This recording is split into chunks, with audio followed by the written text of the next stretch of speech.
ये आकाशवाणी रायपुर है। प्रादेशिक समाचार बुलेटिन के साथ मैं दीप्ति चंद्रा।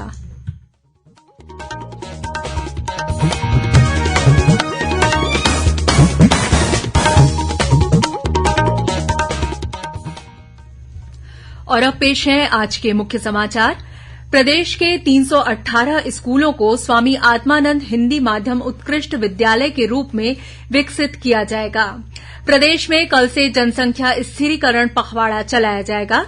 आबकारी विभाग ने शराब की अवैध निकासी और रिश्वत मामले में राज्य की 3 शराब कंपनियों और आबकारी विभाग के 4 अधिकारियों को नोटिस जारी कर मांगा जवाब। और सावन के पहले सोमवार को आज शिवालयों में उमड़ी भीड़, श्रद्धालुओं ने जलाभिषेक कर विशेष पूजा अर्चना की। अब समाचार विस्तार से। राज्य सरकार ने प्रदेश के 318 स्कूलों को स्वामी आत्मानंद हिंदी माध्यम उत्कृष्ट विद्यालय के रूप में विकसित करने का निर्णय लिया है। इन स्कूलों के लिए कलेक्टर की अध्यक्षता में एक सोसायटी का गठन किया जाएगा जो स्कूलों की व्यवस्था संचालित करेगी। इन स्कूलों में वर्तमान में स्वीकृत सभी पद स्कूल के संचालन के लिए गठित सोसायटी को हस्तांतरित किए जाएंगे। स्कूल शिक्षा विभाग द्वारा जारी आदेश के मुताबिक स्कूलों के संचालन के लिए पंजीकृत सोसायटी को राज्य सरकार द्वारा अनुदान उपलब्ध कराया जाएगा। साथ ही सोसायटी अन्य स्रोतों से भी धन जुटा सकेगी। वहीं विद्यालय के संचालन के लिए आवश्यक पद शासन की अनुमति से समिति द्वारा स्वीकृत किए जा सकेंगे। इन पदों को सोसायटी केवल राज्य शासन के स्कूल शिक्षा विभाग से प्रतिनियुक्ति पर ही भर सकेगी। सोसायटी द्वारा सीधी भर्ती या संविदा नियुक्ति नहीं की जाएगी। आदेश में यह भी कहा गया है कि स्कूलों में वर्तमान में पदस्थ कर्मचारियों को प्रतिनियुक्ति पर लेना सोसायटी के लिए अनिवार्य नहीं होगा। प्रदेश में कल 11 जुलाई से जनसंख्या स्थिरीकरण पखवाड़ा चलाया जाएगा। इस दौरान ग्राम से लेकर जिला स्तर तक विशेष अभियान चलाकर पुरुष और महिला नसबंदी के प्रति फैली अज्ञानता और भ्रांतियों को दूर किया जाएगा। पखवाड़े के दौरान एएनएम और मितानी ने घर घर जाकर चिन्हांकित हितग्राहियों को परिवार नियोजन के स्थायी और अस्थायी साधनों के बारे में बताएंगी। यह पखवाड़ा आगामी 24 जुलाई तक चलेगा। प्रदेश में शराब की अवैध निकासी और रिश्वत मामले में आबकारी विभाग ने राज्य की 3 प्रमुख देशी शराब निर्माता कंपनियों और आबकारी विभाग के 4 अधिकारियों को नोटिस जारी कर जवाब मांगा है। नोटिस में भ्रष्टाचार, रिश्वत लेन देन और अवैध बिक्री में अधिकारियों तथा शराब निर्माता कंपनियों के बीच मिलीभगत का आरोप लगाया गया है। आबकारी आयुक्त जनक प्रसाद पाठक ने कहा है कि आबकारी शुल्क और अन्य करों का भुगतान किए बिना शराब की निकासी और रिश्वत की शिकायत के आधार पर नोटिस जारी किया गया है। इनमें welcome distillery Bilaspur, Bhatia wine merchant private limited Mungeli और छत्तीसगढ़ डिस्टिलरी लिमिटेड कुम्हारी को अवैध शराब की निकासी के संबंध में नोटिस जारी किया गया है। वहीं आबकारी उपायुक्त नीतू नोतानी, सहायक आबकारी आयुक्त विकास कुमार गोस्वामी, जिला आबकारी अधिकारी इकबाल अहमद खान और अशोक कुमार सिंह को भी नोटिस जारी किया गया है। इन सभी अधिकारियों पर अवैध तरीके से शराब की अवैध निकासी, टैक्स चोरी और रिश्वत लेने का आरोप है।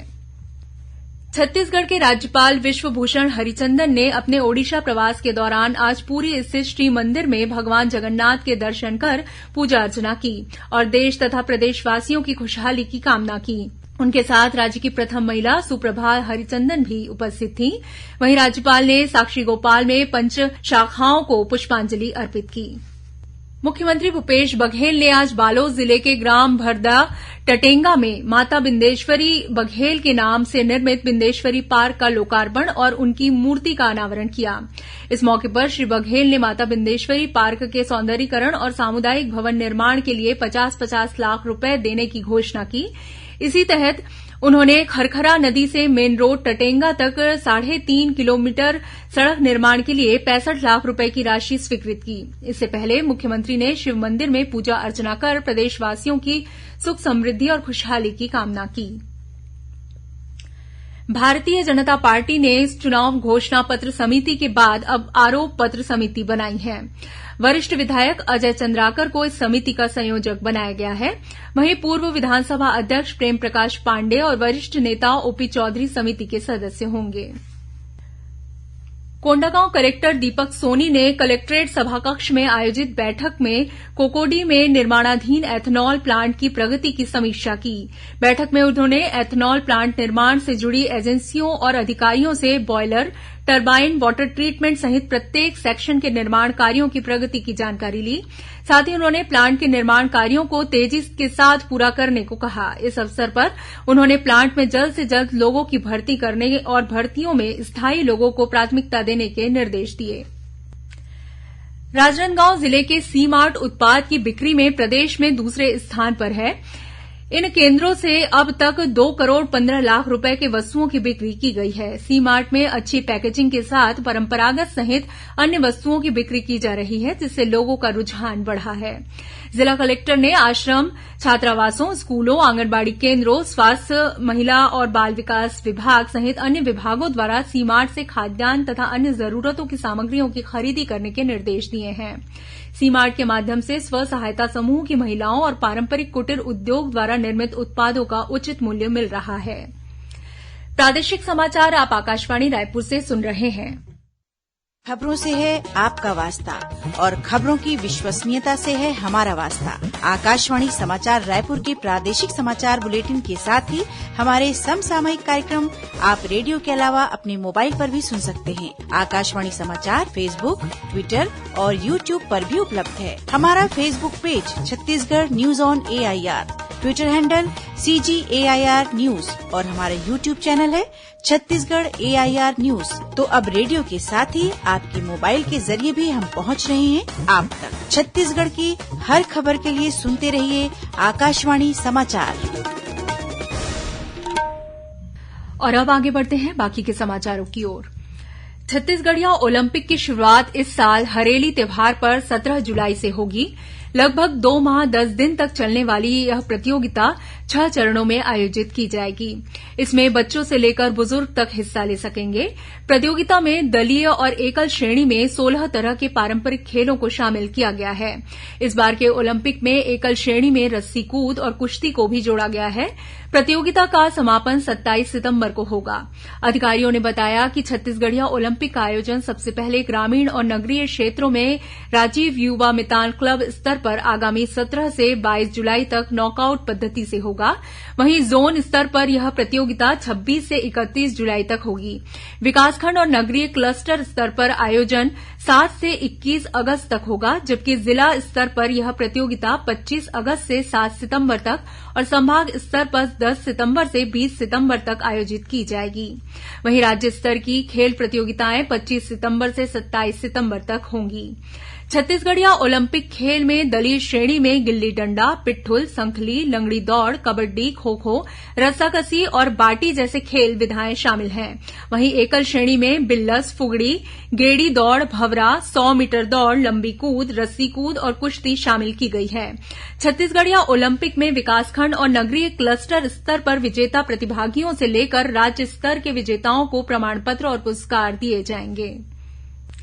छत्तीसगढ़ी साहित्यकार और मोर चिन्हारी छत्तीसगढ़ी मंच के अध्यक्ष नंदकिशोर शुक्ल ने छत्तीसगढ़ी को राजकाज की भाषा बनाने जांजगीर से चांपा तक पदयात्रा की।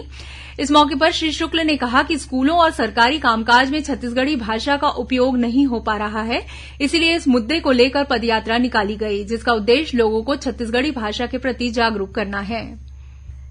आज सावन का पहला सोमवार है। इस अवसर पर राजधानी रायपुर सहित प्रदेश भर के शिवालयों में भक्तों का सैलाब उमड़ पड़ा। श्रद्धालुओं ने भगवान शिव का जलाभिषेक और दुग्धाभिषेक कर विशेष पूजा अर्चना की। रायपुर में कांवड़ियों ने महादेव घाट स्थित हटकेश्वर महादेव में जल चढ़ाया। वहीं बुढ़ेश्वर महादेव सहित अन्य शिव मंदिरों में भी आज सुबह से भक्तों की भीड़ लगी रही। उधर कबीरधाम जिले के भोरमदेव मंदिर में जलाभिषेक करने के लिए आज कवर्धा से भोरमदेव तक पदयात्रा निकाली गई, जिसमें कांवड़िये सहित बड़ी संख्या में श्रद्धालु शामिल हुए। पदयात्रा में शामिल लोग पूरे रास्ते में भजन कीर्तन करते चल रहे थे। वहीं राजिम के कुलेश्वर महादेव, चंपारण के चंपेश्वर महादेव, बमनी के बमनेश्वर महादेव, सिरपुर के गंधेश्वर महादेव और जांजगीर चांपा जिले के खरौद स्थित लक्ष्मणेश्वर महादेव मंदिर सहित प्रदेश के प्राचीन शिव मंदिरों में भी आज विशेष पूजा अर्चना की गई। वहीं जगदलपुर के इंद्रावती तट पर स्थित महादेव मंदिर, झाड़ेश्वर मंदिर, बोधघाट कॉलोनी के शिव मंदिर सहित अनेक शिव मंदिरों में श्रद्धालुओं की भारी भीड़ देखी गई। और अब पेश है मौसम का हाल। मौसम विभाग ने आगामी 24 घंटों के दौरान प्रदेश के 1-2 स्थानों पर गरज चमक के साथ आकाशीय बिजली गिरने की चेतावनी दी है। मौसम विभाग के अनुसार उत्तर पूर्व राजस्थान में एक निम्न दाब का केंद्र बना हुआ है। इसके असर से प्रदेश में कल कुछ स्थानों पर हल्की से मध्यम वर्षा होने या गरज चमक के साथ छींटे पड़ने की संभावना है। वहीं प्रदेश में अधिकतम तापमान में परिवर्तन होने की संभावना नहीं है। हालांकि उतार चढ़ाव की स्थिति बनी रहेगी। और अब कुछ खबरें संक्षेप में। केंद्रीय महिला और बाल विकास मंत्रालय ने प्रधानमंत्री राष्ट्रीय बाल पुरस्कार के लिए आवेदन करने की अंतिम तिथि 31 अगस्त तक बढ़ा दी है। राष्ट्रीय महिला आयोग की सदस्य ममता कुमारी ने जिला मुख्यालय बैकुंठपुर में महिला और बाल विकास विभाग के तहत संचालित सखी वन स्टॉप सेंटर का निरीक्षण किया। इस दौरान उन्होंने सेंटर में प्राप्त प्रकरणों की जानकारी ली। प्रदेश के सर्वविभागीय संविदा कर्मचारियों ने नियमितीकरण सहित अपनी विभिन्न मांगों को लेकर आज नवा रायपुर में धरना प्रदर्शन किया। इस दौरान कर्मचारियों ने मंत्रालय का घेराव करने का प्रयास भी किया। मोहला, मानपुर, अम्बागढ़, चौकी जिले के अंतर्गत संचालित 2 नवीन और 3 पूर्व में संचालित स्वामी आत्मानंद शासकीय उत्कृष्ट अंग्रेजी माध्यम विद्यालयों में अंग्रेजी माध्यम के विभिन्न रिक्त पदों पर संविदा नियुक्ति के लिए भर्ती प्रक्रिया जारी है। इसके लिए आगामी 15 जुलाई को वॉक इन इंटरव्यू का आयोजन किया जाएगा। रायपुर जिले के आरंग के पास चरौदा गांव में कल एक ही परिवार के 3 बच्चों की कुएं में गिरने से मौत हो गई। मृतकों में 2 सगे भाई बहन और 1 चचेरा भाई शामिल है। और जनपद पंचायत मोहला, मानपुर, अम्बागढ़, चौकी में आगामी 14 जुलाई को रोजगार शिविर का आयोजन किया जाएगा। शिविर में कई जानी मानी कंपनियां शामिल होंगी। जिला प्रशासन ने युवाओं से अधिक संख्या में शामिल होकर रोजगार शिविर का लाभ लेने की अपील की है। अंत में मुख्य समाचार एक बार फिर। प्रदेश के 318 स्कूलों को स्वामी आत्मानंद हिंदी माध्यम उत्कृष्ट विद्यालय के रूप में विकसित किया जाएगा। प्रदेश में कल से जनसंख्या स्थिरीकरण पखवाड़ा चलाया जाएगा। आबकारी विभाग ने शराब की अवैध निकासी और रिश्वत मामले में राज्य की 3 शराब कंपनियों और आबकारी विभाग के 4 अधिकारियों को नोटिस जारी कर मांगा जवाब। और सावन के पहले सोमवार को आज शिवालयों में उमड़ी भीड़, श्रद्धालुओं ने जलाभिषेक कर विशेष पूजा अर्चना की। इसी के साथ प्रादेशिक समाचार बुलेटिन समाप्त हुआ। नमस्कार।